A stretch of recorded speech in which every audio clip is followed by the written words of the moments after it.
अस्सलाम वालेकुम। Operation economic outcast, अब एक नया ऑपरेशन शुरू हो गया है। पहले जंग जारी थी अमेरिका और ईरान के दरमियान, और अब एक और जंग मुसल्लत कर दी गई है ईरान पर, और यह है माशी जंग। यानी माशी घुटन इतनी शदीद कर दी जाए कि ईरान घुटने टेकने पर मजबूर हो जाए। यह है अमेरिका की स्ट्रेटजी, और ईरान का जवाब हस्बे तवक्को बिल्कुल वाज़ेह है कि ईरान किसी सूरत भी अमेरिका के सामने घुटने नहीं टेकेगा। अमेरिका की जो नाजायज मुतालबात हैं उनको किसी सूरत तस्लीम नहीं करेगा। जंग उन्होंने करके देख ली, हथियार चला के देख लिए, मिसाइल और बैरी जहाज लाके खड़े करके देख लिए, तिजारत रोक के देख ली, ईरान नहीं झुका। और अब ये जो माशी सरगर्मी और माशी घुटन और इकोनॉमिक जो आउटकास्ट, इस पे भी जो भी स्ट्रेटजी बनाई जाएगी अमेरिका की जानिब से, ईरान उसका मुकाबला करने के लिए हर सूरत तैयार है। और जंग का मुकाबला भी होगा और इकोनॉमिक एक्टिविटीज का मुकाबला भी होगा। अब ये देखना होगा ये इकोनॉमिक आउटकास्ट है क्या। अब अमेरिका ने जो नई स्ट्रेटजी बनाई है उसके तहत उन्होंने 60 अफराद कंपनियों पर पाबंदी लगा दिया है जो मुमकिन तौर पर ईरान के साथ किसी भी किस्म की तिजारत या उसकी फैसिलिटेशन के अंदर सहूलतकारी करते रहे। यानी ईरान अब दुनिया में जो अहम तरीन ममालिक हैं उनके साथ तिजारत करने में उसको इंतहाई शदीद दुश्वारी का सामना करना पड़ेगा। जो ज़रूरियात ज़िंदगी वो दुनिया भर से ख़रीद रहा था, जो तिजारत वो कर रहा था, जो इकनॉमिक जो एक्टिविटी वो कर रहा था, जो तेल और गैर तेल की मसनूआत की बरामदात वो कर रहा था, वो तमाम कंपनियां जो ईरान के साथ तिजारत कर रही थी, वो तमाम अफराद जो ईरान के साथ तिजारत कर रहे थे, वो बड़ी शख्सियात, वो बड़े ममालिक, अब उन पर अमेरिका की जानिब से पाबंदियां आयद कर दी गई हैं कि वो अब ईरान के साथ तिजारत नहीं कर सकते। वो स्क्रूटनी के तहत रहेंगे, उन पर पाबंदियां हैं, और वो पाबंदियां जब तक बरकरार रहेंगी जब तक कि ईरान के साथ उनकी तिजारत कायम रहती है। पहले वो श्योरिटी देंगे कि वो ईरान के साथ तिजारत नहीं कर रहे, तो फिर इन कंपनियों पर से पाबंदियां हटा दी जाएंगी। अब जो डोनाल्ड ट्रंप हैं उन्होंने इससे एक कदम बढ़कर भी आगे बढ़े हैं।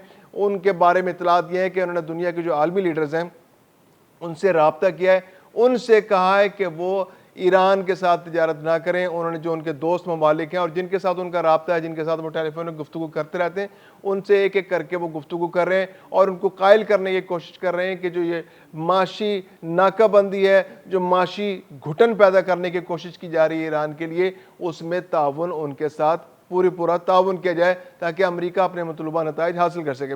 दूसरी जानिब जो मोहसिन रज़ाई है, जो उनके नेशनल सुप्रीम काउंसिल जो है उसके सेक्रेटरी हैं, और जो आयतुल्लाह मुश्तबा खामनाई हैं उनके वो नुमाइंदा है, ख़ास नुमाइंदा हैं, तो उनका कहना है कि जी हम तो किसी सूरत भी इस माशी घुटन या इस माशी जो नाकाबंदी हो रही है इसके सामने घुटने टेकने पर तैयार नहीं है। हम तो हर सूरत जवाब देंगे। अगर ये माशी नाकाबंदी करेंगे, ये अगर कंपनियों पर पाबंदी लगाएंगे, ये लोगों को हमसे तिजारत करने से रोकेंगे, तो फिर हम जवाबी कार्रवाई करेंगे। हम फिर क्या करेंगे, हम आबना हरमस के अंदर बमबारी करेंगे, हम आबना हरमस के अंदर तिजारत नहीं होने देंगे, हम उन जहाज़ों को हिट करेंगे, हम उन जहाज़ों को किसी सूरत आगे नहीं बढ़ने देंगे। यानी उनका जो कैटेगोरिकल वर्ड है वो ये है कि हम एक कतरा तेल का भी यहाँ से गुजरने नहीं देंगे।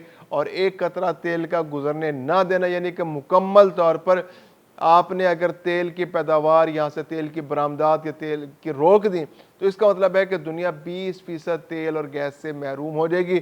और दुनिया की तेल की 20% तेल और गैस से महरूमी का मतलब है कि कीमतें कई गुना बढ़ जाएंगी। अब तक कीमतें 35%, तकरीबन 30 से 35% का इजाफा ऑलरेडी हो चुका है। और अगर ये तिजारत रुकती है मुकम्मल तौर पर, तो उसके बाद तो फिर दुनिया भर में एक शदीद तरीन बहरान आ जाएगा। अच्छा, अमेरिका ऑलरेडी इससे मुतासर हो रहा है। अब अमेरिका के पास कोई समझ नहीं आ रही, कोई स्ट्रेटजी उनकी नहीं है, उनके पास कोई हिकमत अमली नहीं बन रही, क्योंकि जंग उन्होंने करके देख ली, जंग के अंदर बेतहाशा खराजात उनके हो गए। उनकी जो स्टैंडिंग कमेटियां वो उनके गिरबान पकड़ रही हैं, और सदर के और हुकूमत के कि भाई आप ये क्या कर रहे हैं, आपने किस तरह से इसको प्लान किया था, आपके तो मिसाइल ख़त्म हो रहे हैं, आपके पास जो जदीद असला था वो ख़त्म होता जा रहा है, और इस जंग के बाद तो आप बिल्कुल कमज़ोर होकर रह गए। अब दोबारा से आपको उस हालत में आने के लिए कई साल लग जाएंगे, वो पैदावार को दोबारा से उस सतह पर लाने के लिए। तो अब आपके पास क्या स्ट्रेटजी है, अब आप माशी नाकाबंदी करें। आप माशी नाकाबंदी करेंगे तो तेल की पैदावार रुक जाएगी, तेल की बरामदात रुक जाएंगी, तेल की बरामदात रुकेंगी तो फिर अमेरिका में आवाम के ऊपर प्रेशर आएगा। तो अमेरिका के लिए खुद बहुत ज़्यादा ये सेंसिटिव सिचुएशन हो गई है। अमेरिका जल्दबाजी का शिकार है। अमेरिका चाह रहा है कि जल्द अज जल्द ये मामला हल हो। تیل کی تجارت قائم رہے، تیل کی تجارت بحال رہے۔ اب ایران پر یہ دباؤ بڑھتا چلا جا رہا ہے کہ وہ کس طرح سے اپنی تجارت کو مینٹین رکھتا ہے، کیونکہ دنیا کے کچھ ممالک، چند ہی ممالک ایسے ہیں جو ایران کے ساتھ تجارت کرتے ہیں۔ اس میں جو سب سے امپورٹنٹ ملک ہے وہ چین ہے، متحدہ عرب امارات ہے، عراق ہے، ترکی ہے، پاکستان ہے اور چند ایک دو اور ملک ہیں۔ اب جو سب سے بڑا جو ٹریڈ پارٹنر ہے وہ ایران کا وہ چین ہے، یعنی کہ ایران کی تقریباً 26% جو برآمدات ہیں وہ چین کو ہوتی ہیں اور 24% جو اس کی درآمدات ہیں وہ بھی چین سے ہوتی ہیں۔ اب تقریباً جو تیل کی جو اس کی پیداوار ہے، تیل کی برآمدات کو جو بڑا حصہ ہے وہ چین کو جاتا ہے، تقریباً یوں سمجھیے کہ 80% برآمدات جو فی الوقت ہو رہی ہیں وہ چین کو ہو رہی ہیں۔ تقریباً یوں سمجھیے کہ 13,80,000 بیرل تیل ہر روز چین درآمد کرتا ہے، یعنی برآمد ہوتا ہے ایران سے، اور اس کے علاوہ جو باقی مصنوعات ہیں وہ چائنا سے درآمد کرتا ہے ایران، 24% ضروریات ایران وہاں سے پوری کرتا ہے۔ پھر اس کے علاوہ متحدہ عرب امارات جو ایک بہت اہم ملک ہے، متحدہ عرب امارات سے 30% درآمدات ایران کی ہوتی ہیں، اور جو تقریباً 21 سے 29 ارب ڈالر جس کا جو ہے اگر آپ ٹریڈ والیوم اوورال دیکھیں تو وہ 29 ارب ڈالر بنتا ہے، اور جو درآمدات ہیں وہ 21 ارب ڈالر کی ہیں۔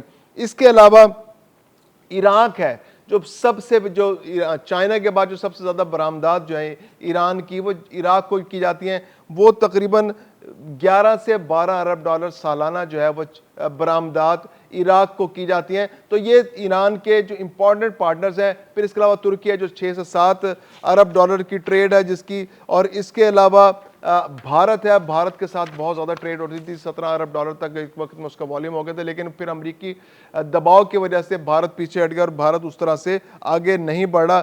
پھر اس کے علاوہ روس ہے، اس کی بہت امپورٹنٹ پارٹنر ہے، وہ اسلحے کی برآمدات جو ہوتی ہیں، اسلحہ فراہم کرتا ہے وہ ایران کو، اور اس کے علاوہ ٹیکنیکل اسسٹنس اس کو دیتا ہے، اور سیاسی سفارتی سطح پر ایران کو بہت مدد حاصل ہے روس کی جانب سے۔ اور اس کے علاوہ عمان ایک جو اس کا پڑوسی ہے ایران کا بہت اسٹریٹجک پارٹنر ہے، اس کے حوالے سے تو وہ آبنائے ارمز پر ایک جو ٹیکس رجیم بنانا چاہ رہا ہے جہاں سے فیس وصول کی جائے گی جہازوں پر، تو اس پر بھی اس کی عمان کے ساتھ بہت قریبی تعلقات چل رہے ہیں۔ پاکستان اور ایران کے بھی اہم تعلقات ہیں۔ پاکستان اس کو 10 ارب ڈالر تک لے جانا چاہتا ہے، لیکن فی الوقت یہ پابندیوں کی وجہ سے ایسا ممکن نہیں ہے۔